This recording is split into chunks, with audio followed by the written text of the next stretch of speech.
Hey everyone! So isang mabilis ang mini vlog lang. Mini na gali, mabilisan pa jud.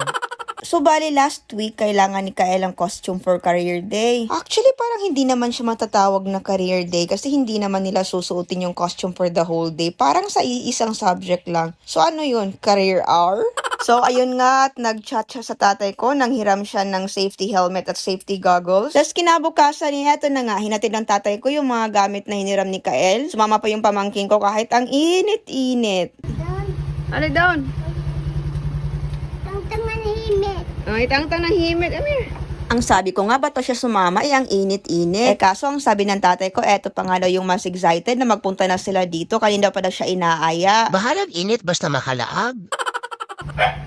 Lalaga na, Kiro, uy. So, eto na nga yung hard hat at yung safety goggles na hinatid nila for Kael. Tinatanong ko nga si Kael kung ano bang gusto niyang maging career paglaki. Robotics engineer daw talaga sana. Kaso walang ino-offer na robotics engineering yung school niya ngayon. Kaya pwede na din daw mechanical engineering. Anyway, itong pamangkin ko ayaw pang umuwi. Pinapauwi na ng tatay ko kasi may gagawin pa nga daw siya. Kaya eto, pinahiram na muna ni Aiki sa kanya yung slug keychain ni Isaiah. May pangalan to nakalimutan ko lang. Alam niyo naman sa Isaiah, lahat pinapangalanan pati yung spider sa ilalim ng aming kitchen sink.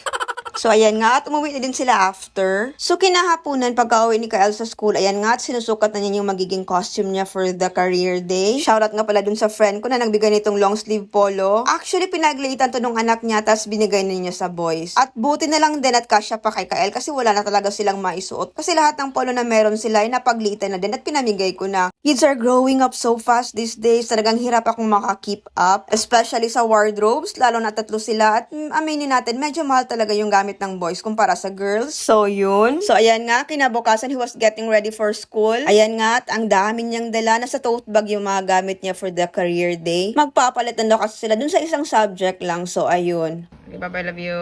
Pag-message. Daghang bit-bit. Pag-message, okay? Padaplin.